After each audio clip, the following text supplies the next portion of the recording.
ואמרתם כל לחי רבי שמעון בר יוחאי, ואמרתם כל לחי רבי שמעון צדיק חי,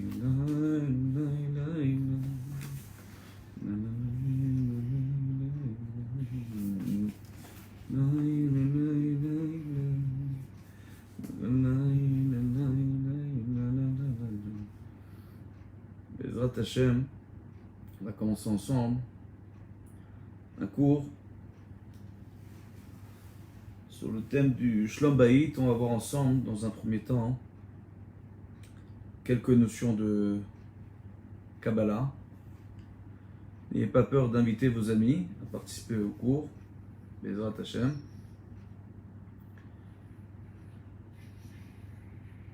Voilà. Attendez, on invite un peu du monde. Bezrat Hashem, faites-en autant pour faire profiter un maximum de personnes de cette intervention.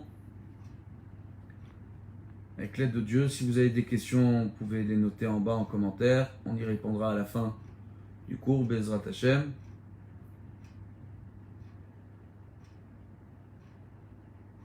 Voilà. Avec l'aide de Dieu, voilà. Invitez, n'ayez pas peur. Alors après, on veut partager sur un groupe, non? C'est possible, c'est pas possible. Ah voilà. Alors attendez. Voilà. Une minute. Bezrat Hashem.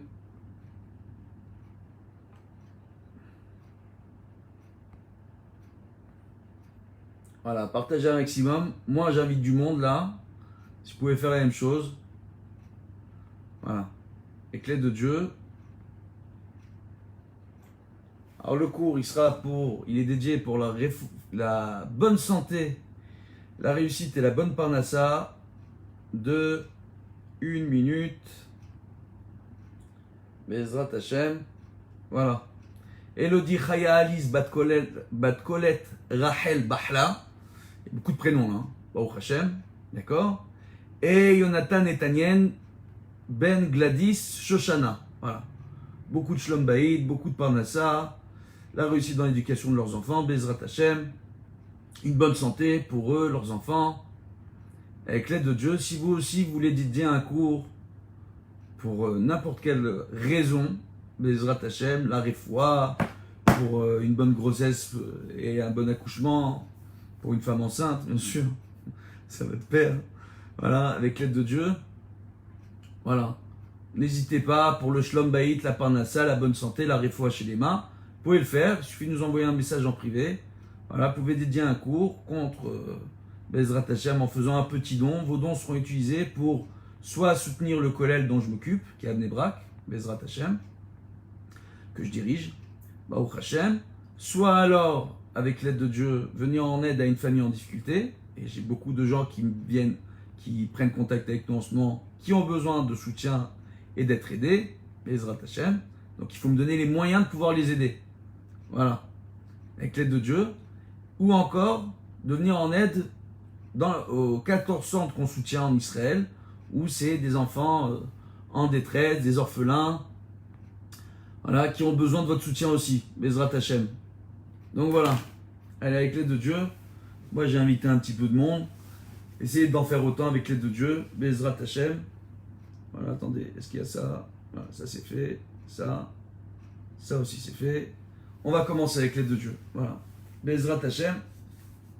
On va commencer un cours, changer un peu de critères et d'approche avec l'aide de Dieu. On va parler de la notion de Shlom Bayit, les limites aux concessions à mettre dans un couple, mais aussi ce qui est très important, comment transcender tout simplement la réflexion. La racine c'est le réflexe, donc il y a un mécanisme au niveau du cerveau. On va aborder ça, on va voir les différentes théories qu'il y a autour de ces mécanismes sur le plan scientifique, comment avec l'âge et le temps, ces mêmes théories ont été développées et remises en question, parce que c'est ça la science, hein. La science, elle se remet tout le temps en question, d'accord? pour développer de nouvelles théories, pour acquérir encore plus de connaissances et arriver à faire de nouvelles découvertes. Maintenant, on va voir que par rapport à cela, il y a une corrélation assez particulière entre les différents enseignements scientifiques qu'on a autour du cerveau humain et des enseignements de Kabbalah sur certaines notions qui sont assez intéressantes. Et tout ça, c'est pour arriver à avoir tout simplement une relation fusionnelle au niveau de son couple. Donc le but de ce cours, c'est de vous expliquer quelques bases de science, pas mal de bases de Kabbalah, Be'ezrat Hashem, de façon light, avec l'aide de Dieu, avec ça. Et grâce à cela, vous donnez les outils ou un début d'enseignement qui vous permettra d'acquérir des outils pour atteindre un langage fusionnel dans votre foyer, dans votre couple. C'est très important entre le mari et la femme. D'accord ? Comme j'ai déjà expliqué, Be'ezrat Hashem à plusieurs reprises, d'accord, le Ramban dans Nachmanide, le Nachmanide donc, explique dans son Sefer Hagmul que quand Adam et Ève ont été créés, ils étaient reliés tout simplement au niveau de leur colonne vertébrale et partageaient toutes leurs pensées. Donc ils avaient un langage fusionnel entre eux. D'accord ? Alors pour bien expliquer cela, on va parler de quelques notions de science dans un premier temps. D'accord ? Parce que j'aime bien faire les parallèles. Et après vous allez voir qu'à travers cela, on va arriver à de magnifiques enseignements de Kabbalah, Be'ezrat Hashem. On va parler aujourd'hui du jour qu'on est aujourd'hui, le 32e jour du Homer, où chaque jour c'est très très intéressant. Il y a énormément d'enseignements kabbalistiques autour des jours du Homer et du décompte du Homer. Donc on va en voir quelques-uns pour vous faire la démonstration, plus ou moins, de la corrélation qu'il y a entre la science, les découvertes scientifiques et ce que nous dit la Torah et de ce que nous enseigne la Kabbalah. D'accord ? Alors c'est très intéressant, pourquoi ? Parce que dans la Kabbalah, on nous parle des mochim, on nous parle des différents cerveaux, d'accord ? Des cerveaux spirituels, entre guillemets, d'accord ? Qui ont une influence dans le foyer et qui ont une influence entre les gens. Baruch Hashem, Shtabar Shemolad. Donc, c'est très très intéressant. Et juste un dernier point, j'ai oublié de faire un petit partage qui est important. Voilà, on prend.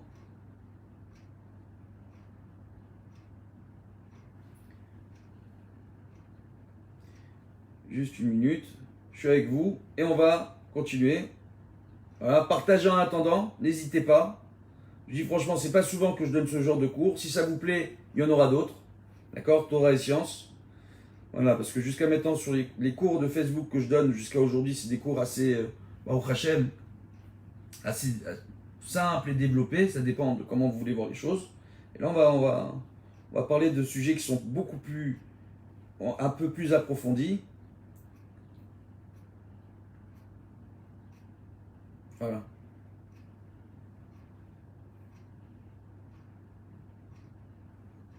Bezrat Hashem. Donc,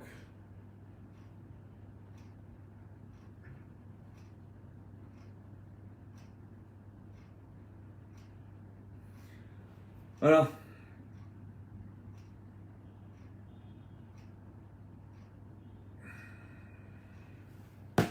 Donc, Bezrat Hashem, voilà. Donc, on reprend. Donc on expliquait donc comment faire au niveau de son Shlom Bayit, d'accord, pour savoir la limite des concessions à mettre et à faire.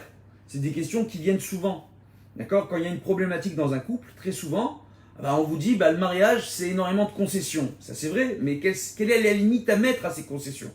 Comment savoir quelle limite mettre, d'accord? On ne peut pas à chaque fois appeler un conseiller conjugal, appeler un rabbin, appeler une autre personne, un membre de la famille ou autre, pour savoir quelles sont les limites à mettre dans le couple.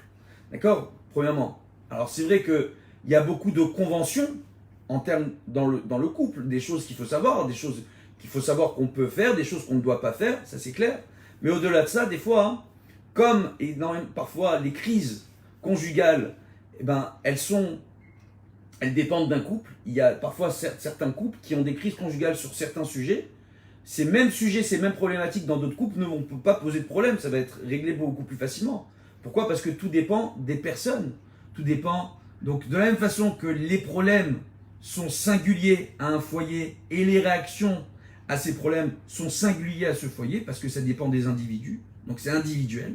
D'accord ? De la même façon, les solutions doivent être individuelles. Donc, aussi les concessions, les limites à mettre en place et les efforts à faire seront aussi individuelles. Raison pour laquelle nos décisionnaires nous expliquent que Dine Ishut, donc les lois tout simplement entre un mari et sa femme, c'est du sur-mesure.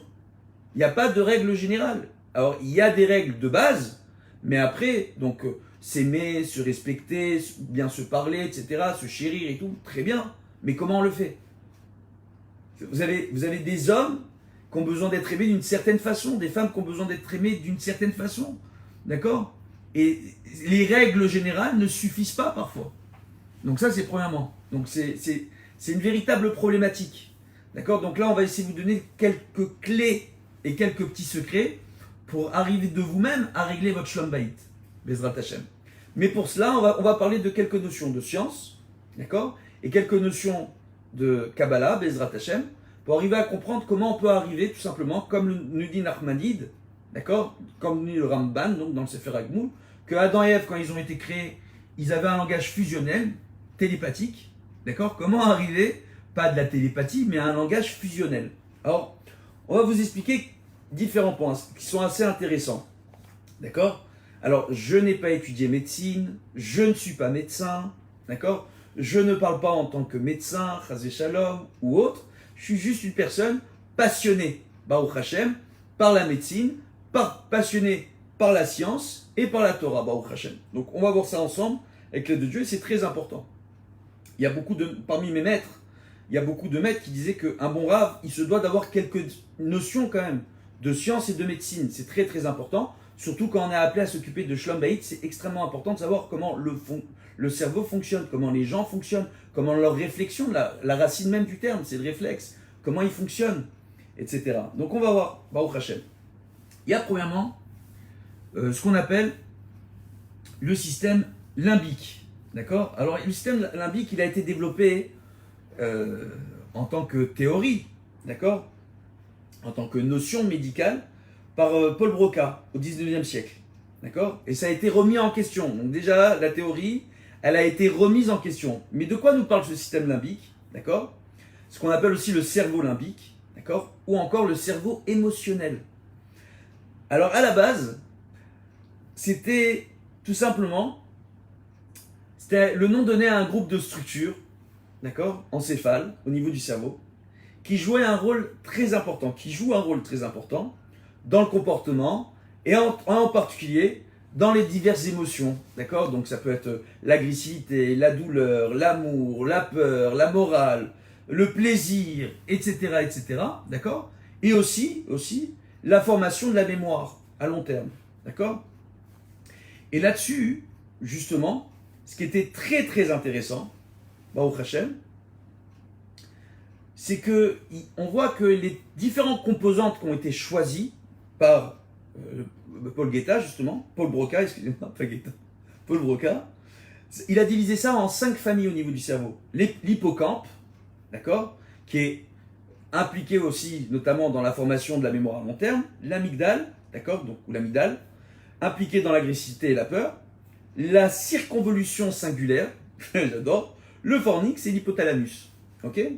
Maintenant, il faut savoir que cette théorie-là, elle a été largement remise en question, d'accord? Par la suite, dans les années 60, il y a un professeur du nom de Paul MacLean, ok, qui va développer la théorie du cerveau triunique. Alors, le cerveau triunique, il se base même sur la théorie de l'évolution. Je sais que je pars de très très loin, mais soyez patients, vous allez voir où est-ce qu'on va arriver avec tout ça. Bezrat Hashem, ok?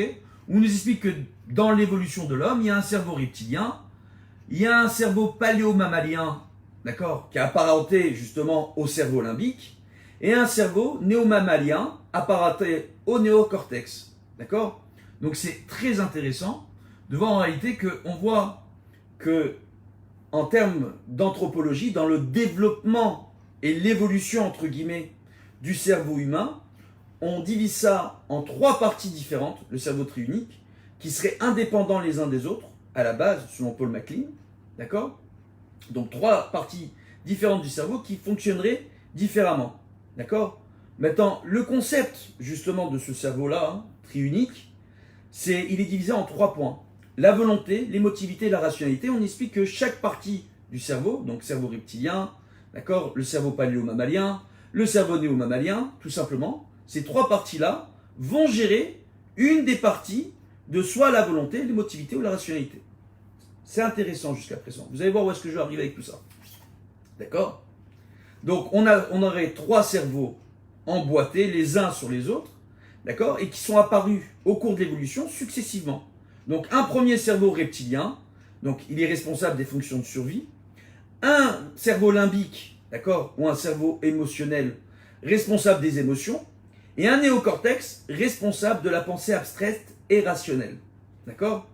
Donc, c'est intéressant, pourquoi? Parce que on voit tant hein, que le système limbique, au départ, cette théorie-là du système limbique, qui a été développée par Paul Broca, d'accord, justement, il a été bien remis en question, mais on voulait nous dire là-bas que justement, le cerveau, il est réparti entre différentes parties qui ont une activité différente. Par rapport à ça, il y a énormément de développement.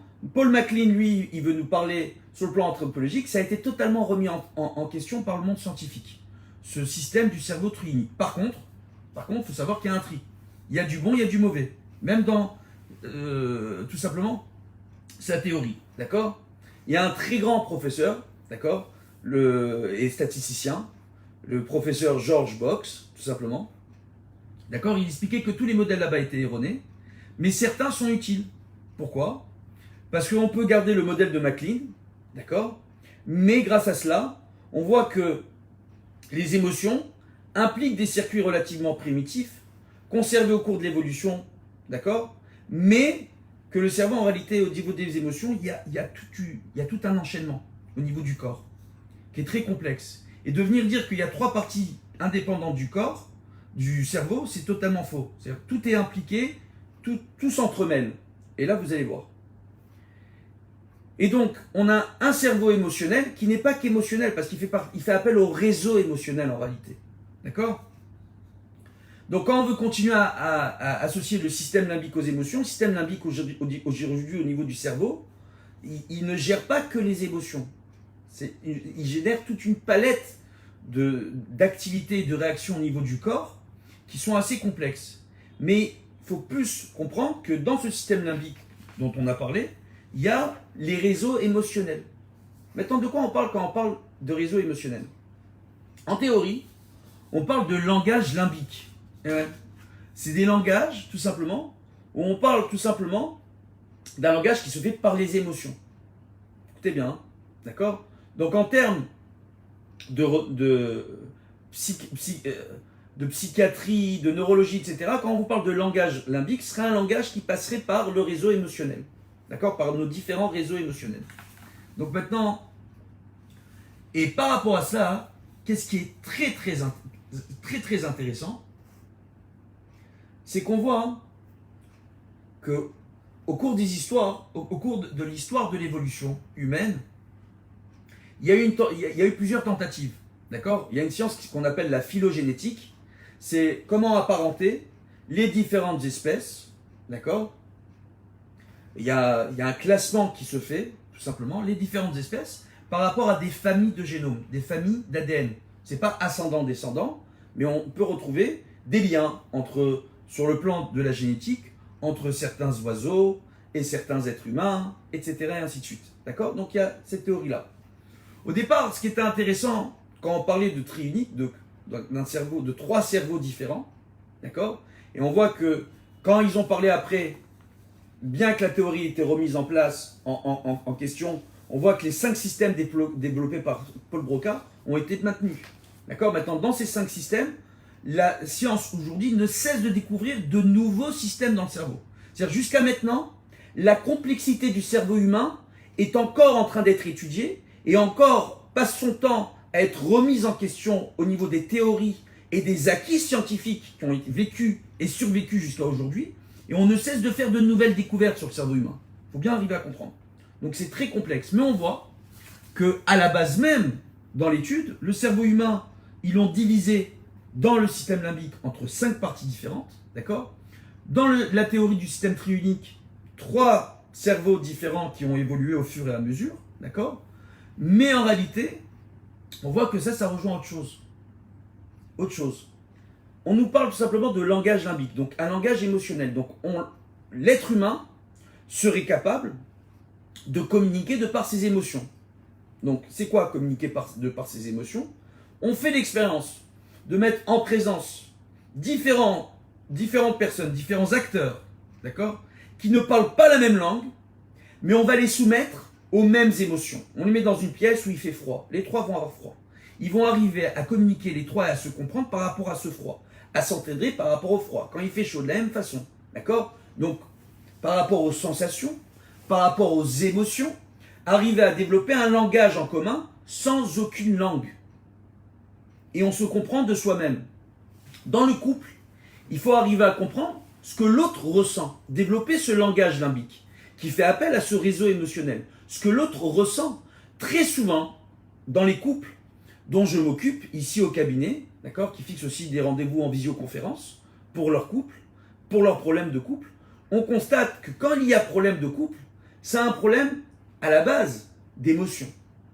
D'accord? C'est un problème émotionnel. Bah oui, parce qu'il y a des sentiments. Ok? Donc on s'aime, mais on ne fait pas ce qu'il faut, on ne reçoit pas l'attention qu'on attend, etc., etc. Donc, et il n'y a pas de langage émotionnel qui se met en place entre le mari et la femme. C'est-à-dire, il n'y a pas d'écoute de l'émotion de l'autre. Maintenant, est-ce que ça suffit d'être à l'écoute des émotions de l'autre? Est-ce que ça pourrait suffire? Non. Pourquoi? Parce que ce qui est intéressant dans la théorie, justement, du cerveau triunique, c'est qu'il nous explique qu'il y a une partie du cerveau qui se charge de la volonté, l'autre l'émotivité et de la rationalité.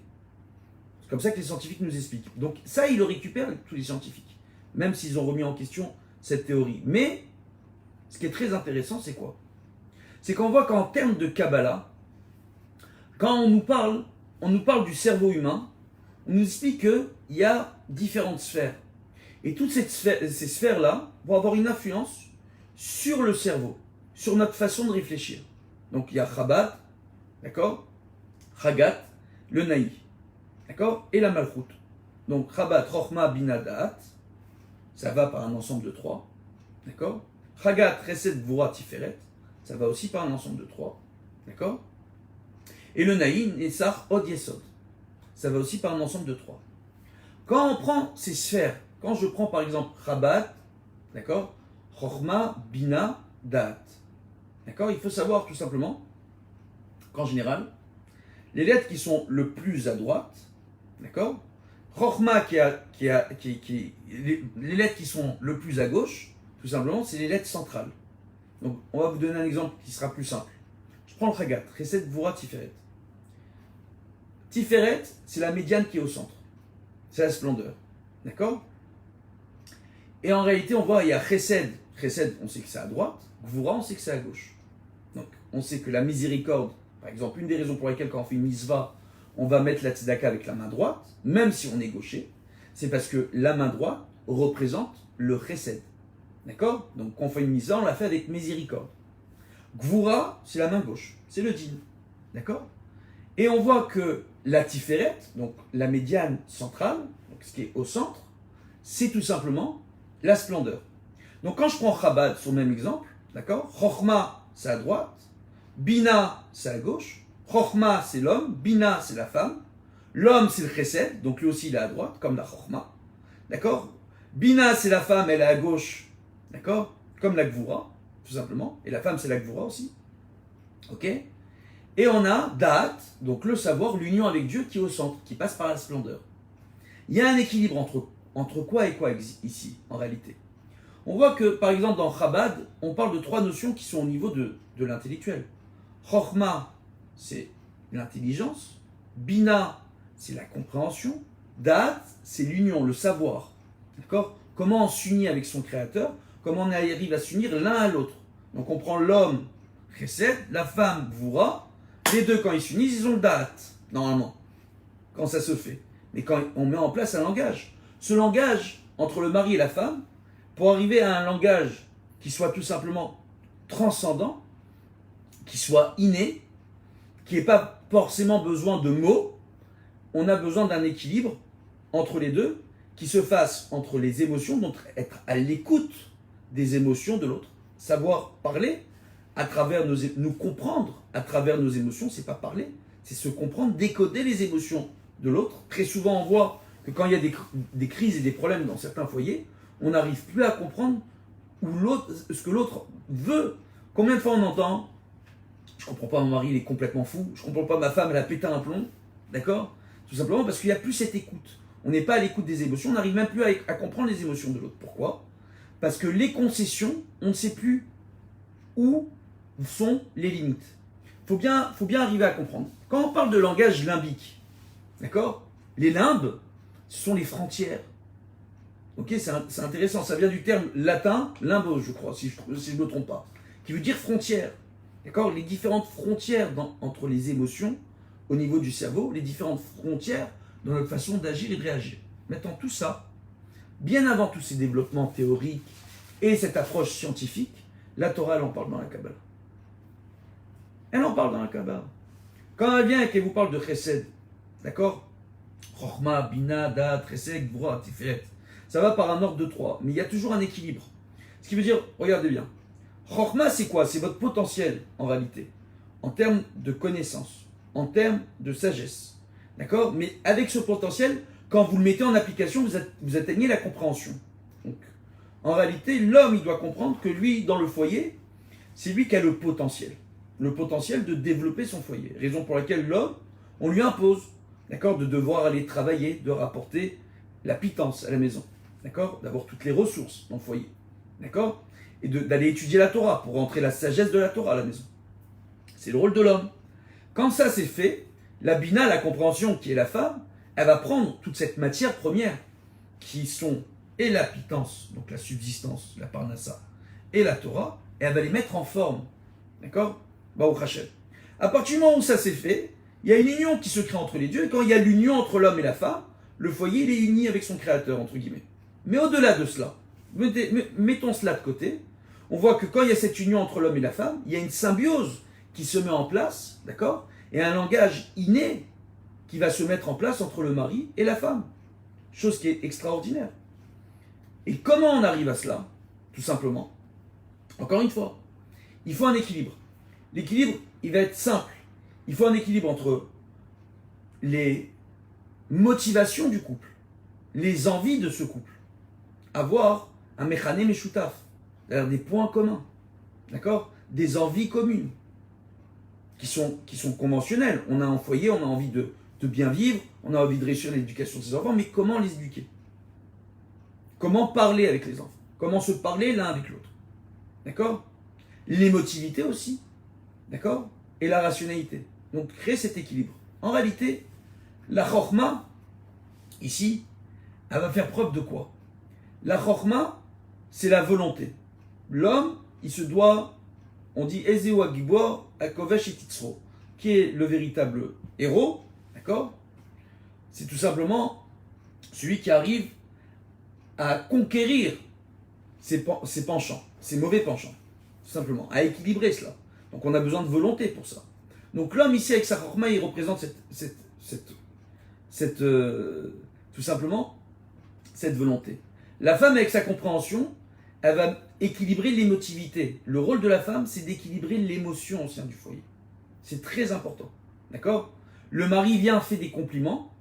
Si la femme n'est pas d'humeur et répond mal aux compliments du mari, on est reparti pour une histoire de couple qui va perdurer, tout simplement.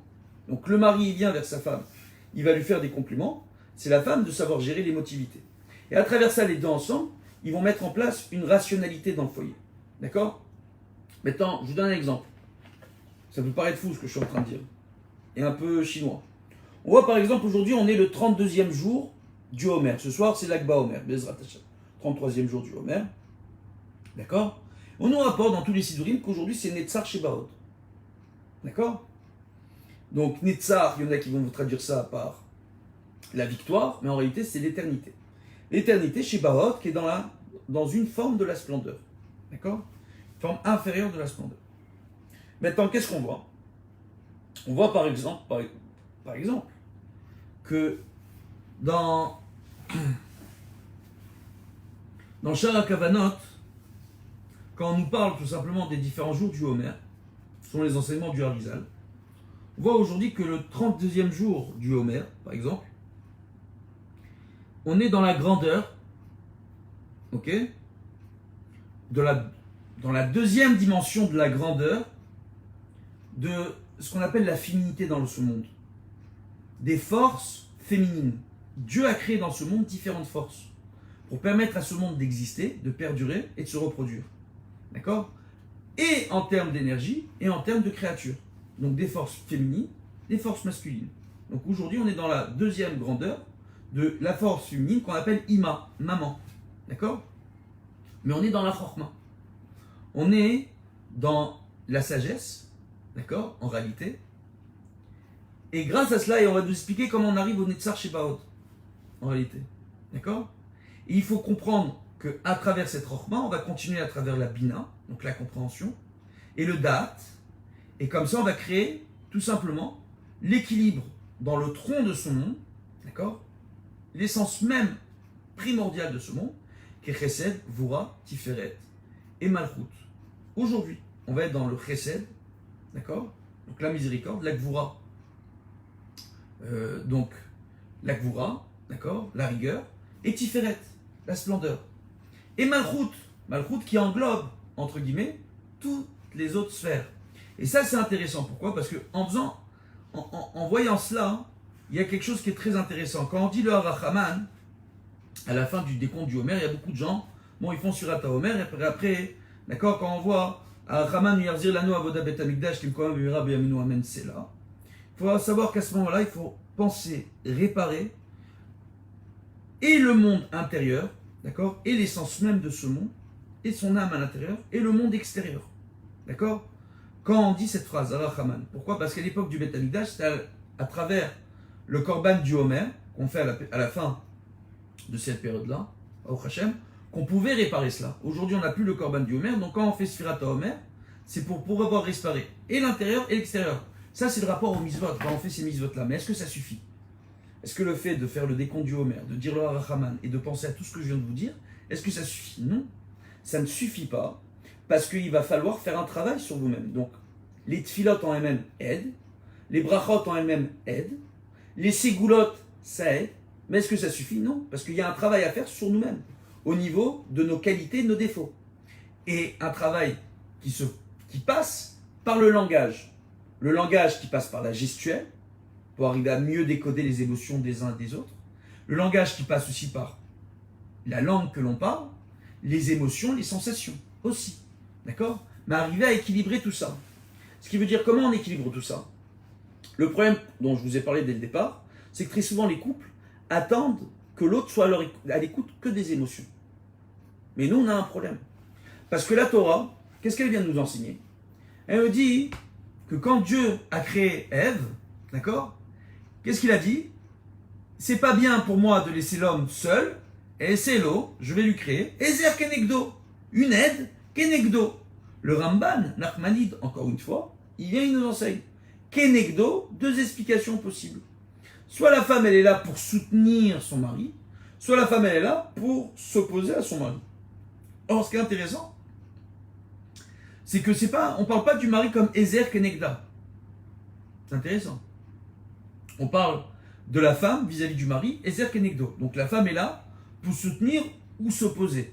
Tout simplement. Pourquoi? C'est comment soutenir ou s'opposer? C'est quand je lui ai expliqué, le rôle de la bina, donc de la compréhension, c'est d'arriver à comprendre la situation. Donc le rôle de la femme, c'est d'arriver tout simplement, non pas de comprendre totalement la situation, parce que des fois ça nous échappe, mais d'équilibrer l'émotivité. On voit très souvent, dans beaucoup de foyers, que quand il y a trop d'émotions, on manque de logique, et par ce manque de logique et cette émotivité qui est beaucoup trop importante dans le foyer, cette demande d'attention au niveau des émotions beaucoup trop importante dans le foyer, on ne fait que maintenir des problèmes, des crises, au lieu de s'en débarrasser et de les régler. Donc au-delà d'un simple langage limbique au niveau du réseau émotionnel, on a besoin après, par rapport aux émotions qu'on a su décoder chez l'un et chez l'autre, d'accord, arriver à rééquilibrer les choses au niveau de l'émotion pour redonner sa part à la rationalité. Ce qui veut dire, attention, la rationalité ici, la femme a ce rôle-là, en tant que Ezer Kenegdo. Pourquoi? Pourquoi Dieu, il a fait cela? D'accord? Tout simplement. Pourquoi il donne un tel rôle à la femme et pas à l'homme? Pourquoi cela? Tout simplement pour vous expliquer que Dieu, lorsqu'il a créé la femme, il a créé la femme, entre guillemets, parce que c'était une envie de l'homme. Que d'un côté, quand Dieu va punir Adam et Ève de la faute originelle, il va lui dire qu'elle va enfanter dans la douleur, mais il va lui dire aussi, Ve'alisher teshukater, que tout ton désir, que toute ta vie va tourner autour de ton mari. Une femme a besoin d'avoir un mari à son écoute, elle a besoin d'avoir un mari qui soit là. Et très souvent, même quand les maris sont là, très souvent ils ne se rendent pas compte à quel point leurs femmes ont besoin d'eux. Pourquoi? Parce que leur femme, elle vient, elle leur parle, eux ils écoutent, ils sont là, mais ils ont 10 000 choses dans la tête. D'accord? Ils doivent penser à régler peut-être un crédit, à prendre un nouveau prêt, surtout en ce moment pour certains, d'accord? À régler des problèmes professionnels, ils ont un truc qu'ils doivent régler, leur femme leur a demandé de réparer quelque chose dans la maison, ils sont en train de commencer à réparer ce que leur a demandé de préparer. En même temps, la femme, elle a envie de discuter avec le mari il est concentré dans sa réparation, il ne peut pas être couteau en même temps, et puis d'un seul coup, il voit sa femme qui se renferme parce que lui, il est là en train de réparer, sa femme, elle veut en plus discuter en parallèle, parce que pour elle, c'est un moment où elle peut justement profiter de ce moment-là pour essayer de discuter avec son mari, d'accord, parce qu'elle a sous la main, et le mari, il comprend pas, il dit, mais tu vois pas, je suis occupé. Et ces réactions-là font que les femmes, elles se renferment, parce que le mari n'est pas à l'écoute de l'émotion. Mais quand la femme se renferme, et qu'elle donne une proportion trop émotive à la situation, le mari aussi va se renfermer. Raison pour laquelle on dit Ezer Kenegdo. Pourquoi? Parce que la femme a été créée avec 1. La rigueur, 2. Plus d'émotion.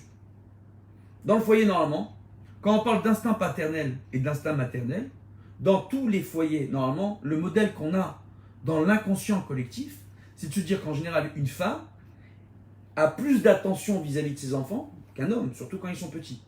D'accord? Une femme a tendance à être plus affectueuse qu'un homme vis-à-vis de ses enfants. C'est dans l'inconscient collectif. Après, on a toujours des exceptions. D'accord? On a des super papas poules, on a des papas qui adorent leurs enfants, etc. On ne remet pas ça en question. Mais c'est dans l'inconscient collectif. Les femmes vont plus, tout simplement, passer par un langage qui va passer par les émotions. C'est très important pour la femme. D'accord? De ce fait, comme ça passe plus par les émotions et non les sensations, l'homme a tendance à confondre émotion et sensation. La femme, quand elle parle d'émotion avec une logique, avec une compréhension. L'homme, quand il parle d'émotion avec une sensation, de ce qu'il ressent. D'accord? La femme, elle ne parle pas de ce qu'elle ressent. Elle parle de ce qu'elle vit. C'est pas la même chose en termes de dialectique, en termes de langage. C'est totalement différent. Quand une femme parle de ses émotions, elle parle de ce qu'elle vit. Quand un homme parle de ses émotions, il parle de ce qu'il ressent. Il parle de sensations. Donc de ce fait, pour les hommes, le rapport intime, c'est une sensation avant tout, qui est importante pour eux. Et une dépendance physique, sensationnelle, sensitive, entre guillemets. D'accord? Alors que pour la femme, le rapport intime entre le mari et la femme, c'est une relation émotive, une relation intellectuelle, une relation qui va passer par une logique. Donc de ce fait, l'homme et la femme ne vont pas réagir de la même façon, ne vont pas avoir les mêmes besoins, ne vont pas avoir les mêmes envies. Même si ça peut paraître très proche, ce que je suis en train de dire en termes d'idées, il y a un monde totalement qui sépare l'homme et la femme à ce niveau-là. Donc de ce fait, comme la femme vit à travers ses émotions, d'accord, elle se doit d'elle de faire attention à mieux équilibrer ses émotions. De venir dire tout simplement, comme la femme vit à travers ses émotions, l'homme doit être plus à l'écoute de sa femme, c'est un peu facile. Pourquoi? Parce que ça a tendance à créer dans l'inconscient collectif féminin que le travail il est chez l'homme. Que le travail il est chez l'homme. Que la femme, elle, on doit l'écouter. Mais la femme aussi, elle doit apprendre à gérer ses réactions. C'est pour ça, Ezer Kenegdo. Gérer ses réactions, c'est savoir faire de concessions. Très souvent dans les couples, on voit plus souvent que les femmes sont appelées à devoir faire des concessions vis-à-vis de leur époux que l'inverse. D'accord? Ou très souvent, c'est les femmes qui se posent la question si elles doivent faire des concessions plus que les hommes. D'accord? Pourquoi? parce qu'elles vivent plus à travers leurs émotions, elles se remettent plus en question par rapport à ce qu'elles vivent. Elles ressentent, elles vivent leurs émotions. L'homme, il est dans la sensation. Et de ce fait, la rationalité chez l'homme et la femme sont totalement différents. Donc le rôle de la femme, c'est de ramener l'homme vers ses émotions, vers non pas des sensations, mais des émotions. Et se servir des sensations de l'homme pour mieux lui faire comprendre les sensations, d'accord, mais avec une logique, avec rationalité. Et comme ça, on crée l'équilibre entre l'homme et la femme, tout simplement. On crée l'équilibre et on arrive à créer chez l'homme une envie d'être à l'écoute. Très souvent, les hommes n'ont pas envie d'écouter quand ils sentent qu'on leur fait des reproches. D'accord? Quand un mari, il se dit, attends, je me lève le matin, je vais travailler, j'aide à la maison, parce que lui, il se dit que sa façon d'aider suffit. D'accord? Je donne un exemple, je prends deux maris. Les deux, ils vont faire la vaisselle, la même vaisselle. Il y a celui qui va faire attention de ne pas mettre de gouttes partout, d'accord? Qui va faire attention de bien nettoyer la vaisselle. Et il y a l'autre qui est là, bon, il y a du gras, ben c'est pas grave, il lave à l'eau froide. L'éponge elle est sale, ben il va pas rincer l'éponge pour changer le liquide vaisselle, pour se débarrasser totalement du gras, d'accord? Dans les ustensiles. Et ce mari-là, alors, et en plus il met des gouttes partout. Donc là, on prend une femme, elle a un mari qui a fait attention à ça, qui a rincé l'éponge, qui a nettoyé, qui a remis du liquide vaisselle, et son travail il est bien fait, il n'y a pas de gouttes partout, la femme va être contente. Et il y a l'autre qui malheureusement n'a pas su nettoyer sa vaisselle, ou il a voulu se débarrasser peut-être. Et cet autre-là, ben la femme, elle va lui faire des reproches. Je dis alors je fais pas, tu me fais des reproches. Au lieu de ça, expliquer en termes d'émotion ce que ça lui fait à la femme. Dire attends, on répète à maintes reprises les mêmes choses, les mêmes demandes. Viens, regarde, qu'est-ce qu'on attend? Ça ne veut pas dire que les maris doivent faire la vaisselle. C'est pas ça, mais on doit aider dans le foyer. D'accord? Tous, et le mari, et la femme et les enfants, tout le monde doit aider. Tout le monde doit mettre la main à la pâte, entre guillemets. D'accord? Mais faire attention comment on fait les choses. Tout simplement. Et d'être à l'écoute l'un de l'autre. Si la femme, elle va faire un reproche à son mari, de la même façon dont elle ferait le reproche à un de ses enfants, et elle fait ce reproche-là au mari devant les enfants, elle réduit la condition du mari, elle lui enlève sa dimension d'homme au niveau du foyer, elle lui enlève sa dimension d'époux, elle lui enlève sa dimension de père. Elle a réduit au même niveau qu'un des enfants dans la maison. Et quand en plus on a des femmes qui viennent et qui vont dire t'es un enfant parmi les autres, d'accord? C'est encore plus compliqué, c'est des langages. Et ça, Ezer Kenegdo, c'est justement dans ces langages-là où la femme c'est la rigueur justement. Parce qu'elle fait, c'est la gvoura. Et qu'elle a tendance à parler comme ça. Au moment où elle fait les reproches, on lui dit à elle, Ezer Kenegdo, dans ces moments-là, c'est toi, tu dois venir aider pour élever ton mari. Tu t'opposes à lui, fais-le avec beaucoup de chorma. Ton mari, il représente la chorma. Tu dois conserver cette chorma. C'est à toi, la compréhension, la bina, de conserver cette chorma. D'accord? Et quand on voit justement, ce qui est très intéressant, c'est que dans toutes les notions de Kabbalah, on nous parle des différentes dimensions de nos sensations, des qualités divines et défauts divins, entre guillemets. Il n'y a pas de défaut. Ce ne sont que des qualités quand on parle des 10 sphères. Mais il faut savoir à quel moment on l'utilise. Quand je vais utiliser ma gvoura, ma rigueur, dans un moment où je peux briser sur le plan pédagogique la personne qui est en face de moi, au lieu de l'encourager, ça ne sert à rien en réalité. Ça ne sert à rien. Il faut savoir être pédagogue. Le mari avec sa femme, la femme avec son mari. Donc le mari, tout simplement, il doit essayer de ramener sa femme au côté sensation, au côté sensationnel. C'est sa nature à l'homme. Il doit essayer, mais il doit aussi s'élever en termes d'émotion dans le vécu de sa femme, en termes de langage. D'accord? Et décoder les comportements de sa femme, décoder les émotions de sa femme, à sa mimique, etc. Et on le sait. C'est-à-dire, on veut se le cacher quand on vit avec une femme depuis des années, on le voit quand elle est heureuse, quand elle n'est pas heureuse, quand il y a quelque chose qui la dérange, quand elle ne dérange pas, et ne pas avoir peur d'aller vers elle et lui dire voilà, qu'est-ce qui te dérange? Ça va? Est-ce que tu vas bien? C'est pas de demander qu'est-ce qui dérange en général, c'est d'aller de voir sa femme, de dire est-ce que tu vas bien? Est-ce que tu as passé une bonne journée? Comment ça s'est passé pour toi ta journée? Prendre le temps de l'écouter, de ne rien faire au moment où elle nous parle. C'est très important. Si on fait ce travail-là déjà, c'est extraordinaire parce que la femme comprend qu'on est à l'écoute de ses émotions. Qu'on est à l'écoute de ses émotions. quand une femme va vous parler d'un moment, et je l'ai déjà dit à maintes reprises, d'accord, ou un mari va vous parler d'un moment dans sa journée, d'accord, qui peut paraître insignifiant. Il y a un des deux qui est parti faire les courses. Et au moment où il voulait acheter un paquet de pâtes, il a hésité entre telle marque et telle marque parce que tel prix et tel prix. Mais même si ça paraît insignifiant, à ce moment-là, il y a eu un doute, il y a eu un problème émotif qui s'est créé chez la personne. Elle a besoin d'évacuer ça. Quand on vient et qu'on l'écoute, la personne, on lui montre qu'on est là, que nous sommes son catalyseur pour l'aider à évacuer ses stress, ses angoisses, même les plus petits, même les plus insignifiants qui soient. Et quand la personne, elle voit ça, la personne avec qui on vit notre vie, voit cela, elle comprend qu'elle peut compter sur nous, Bakol, Mikol, Kol, dans tous les domaines. C'est extrêmement important. De ce fait, on voit que pour créer un équilibre, ça passe toujours par un système de 3. Chesed, Gvura, Tiferet. Mais après, qu'on voit après, ce système de 3 va créer un système dans 5 dimensions supplémentaires. Donc ça fait un système de 8. 8, c'est un chiffre qui est assez extraordinaire, parce que ça représente l'éternité, d'accord? On le met debout, on le met allongé, le 8, ça représente, d'accord, l'éternité, l'alternativité aussi, d'accord? Mais, ce qui est extraordinaire, c'est que le 8, c'est un chiffre qui va être tout simplement, en termes de Kabbalah, au-dessus de la matière, qui nous rentre dans une dimension spirituelle. Donc quand on a 3, on parle de Chesed, Gvura, Tiferet, on parle de Netzar, Shebaot, donc on parle de 2, d'accord, à la base, dans les Sidurim, d'accord, de 2 mondes l'un dans l'autre qui s'emboîtent. Mais ces 2 mondes-là, pour arriver à ces 2 mondes, qui ne font former qu'un seul monde à la fin. Netzar, Shebaot, aujourd'hui, c'est qu'un seul monde, mais 2 mondes qui s'imbriquent. C'est comme l'homme et la femme qui vont s'imbriquer. Mais on part à la base d'un système qui se subdivise en 3 pour arriver à 5.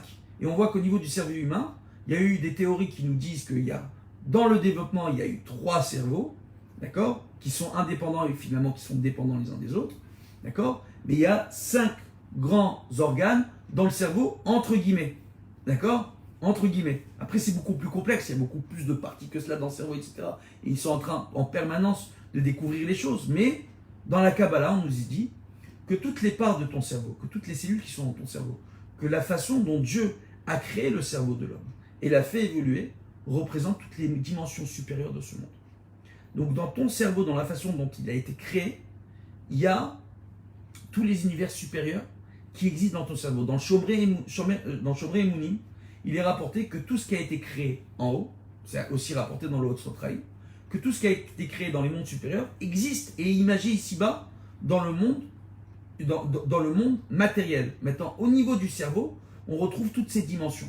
Raison pour laquelle on parle de mochin, on parle de différents cerveaux, de différents éléments du cerveau. Mais à travers cela, on arrive à être instinctif. De ce fait, quand on va voir certaines personnes, ils n'ont pas le roi HaKodesh, ce n'est pas des prophètes. Il y a le roi HaKodesh, comme expliquait le Chazonish, qui explique l'Agma par la prophétie, mais il y a le roi HaKodesh, entre guillemets, de devenir plus instinctif par l'étude de la Torah. D'accord? On voit, des fois, on va voir certaines personnes qui sont plus instinctives que d'autres, qui ressentent les choses, qui vous décodent plus facilement, qui savent qui vous êtes, qui sont plus psychologues, plus psychologues que d'autres, etc. D'accord? C'est une pure logique. Maintenant, par rapport à cela, et ça qui est intéressant, c'est qu'on voit, Baruch Hashem, par rapport à cela, qu'on doit toujours créer cet équilibre. Donc on va voir, il y a Chesed, Gvura, Tiferet, d'accord? Mais, et il y a la Malchut, la royauté entre guillemets, d'accord? Mais, ce qui est très intéressant, c'est quoi? C'est qu'on a expliqué Chesed, Gvura, Tiferet. À la base, il y a le Naï, Netzar, Od, Yesod. Netzar, c'est à droite. Le Od, donc l'éternité, à droite. Od, la splendeur inférieure, à gauche. Yesod, la base, d'accord? Qui est dans la ligne médiane, au milieu, d'accord? On voit tout simplement, d'accord? À travers cela, après il y a Chesed, Gvura, Tiferet. Droite, gauche, milieu, Tiferet. D'accord? Chochma, Binada, date au milieu. On voit quand je prends, tout simplement, je prends ces 3 dimensions-là, donc j'ai le date, la Tiferet et le Yesod qui sont en allant d'en haut jusqu'en bas. C'est les dati. Dati, le religieux, entre guillemets. Quand une personne vient, essaye d'équilibrer son foyer, à travers l'accomplissement de la Torah et des mitzvot, mais en cherchant un équilibre. Un équilibre au niveau de la volonté, au niveau des shélifot, donc des désirs, d'accord, des projets que doit un couple mettre en commun, toujours, et toujours se remettre en question. Il ne faut pas croire que, ça y est, on est mariés depuis 20 ans, il n'y a plus de projets en commun. Il faut continuer à parler de projets en commun. Où est-ce qu'on veut vivre encore? Où est-ce qu'on se voit passer nos vieux jours? Comment on voit nos enfants, nos petits-enfants? D'accord? Qu'est-ce qu'on a envie de faire? Les voyages qu'on a envie de faire, même si les voyages pour l'instant ça va être compliqué, mais et les choses qu'on a envie de faire, la façon dont on veut évoluer ensemble. D'accord? Ça ne s'arrête jamais. Et à travers cet équilibre tout simplement, entre, par exemple, l'éternité et la splendeur, sur le plan inférieur, qui vont créer la base. D'accord? L'éternité, ou la victoire, entre guillemets. L'éternité, c'est quoi? C'est à travers mon accomplissement, arriver à être éternel. Essayez de comprendre. Quand moi, je m'équilibre au niveau de la base de mon foyer, et que je vais bien éduquer mes enfants, à votre avis, est-ce que mes enfants, après, ils vont parler de nous à leurs enfants? Est-ce que quand ils vont parler de nous en bien, est-ce que nos enfants, quand ils vont passer ce message à nos petits-enfants vont parler à nos arrière-petits-enfants?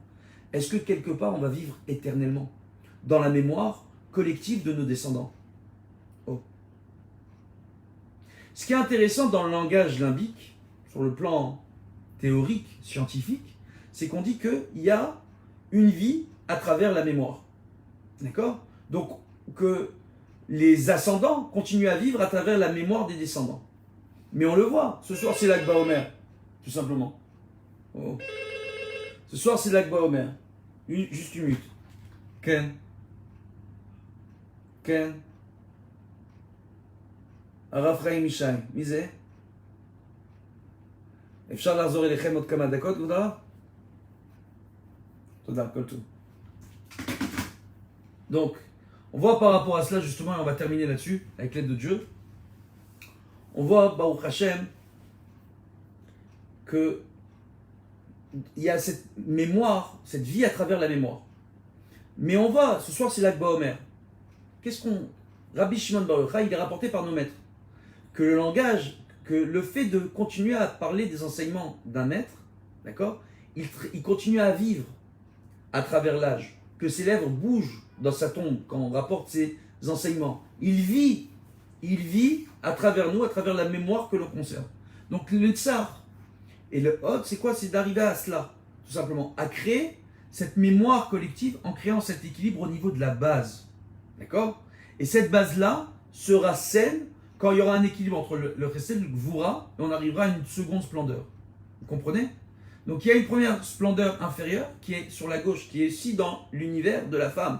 La gauche, c'est la femme. La droite, c'est l'homme. Vous comprenez ou pas? Et après, on va créer une autre splendeur, la tiferet, qui est dans l'équilibre total. D'accord? Après, Chochma, Bina, et Da'at, c'est l'union. Encore une splendeur. Be'ezrat Hashem. Et ça, c'est splendide, tout simplement, d'arriver à cela. D'accord? D'arriver à s'unir l'un à l'autre à travers cela. Et d'arriver à avoir ce langage inné. Il y a encore énormément à dire. Be'ezrat Hashem. Si ce cours vous a plu, vous me dites, on va continuer une série de cours sur ce thème, sur le Shlom Bayit et comment développer ce langage inné entre le mari et la femme à travers différents exemples concrets, d'accord, à travers différents cas de figure, Be'ezrat Hashem, mais aussi à travers différents enseignements, avec l'aide de Dieu, parce qu'il y a énormément à dire. Voilà, c'était Baruch Hashem, avec l'aide de Dieu. J'espère que vous avez pris du plaisir à écouter ces petits enseignements, avec l'aide de Dieu. Voilà, ce soir on rappellera l'Akba Omer, Rabbi Shimon Bar Yochai, Sruto Tagen Alenu, voilà, avec l'aide de Dieu. Et qu'on ait le plaisir de se retrouver tous. Normalement demain, l'Akba Omer, je donnerai un shiur, avec l'aide de Dieu, sur le thème de l'Akba Omer, parce que ce sera l'actualité du jour, avec pas mal de petits enseignements avec l'aide de Dieu, si Dieu m'en donne le mérite. Amen Kenny Ratson. De bonnes nouvelles, une bonne soirée à tous, Kol Tov.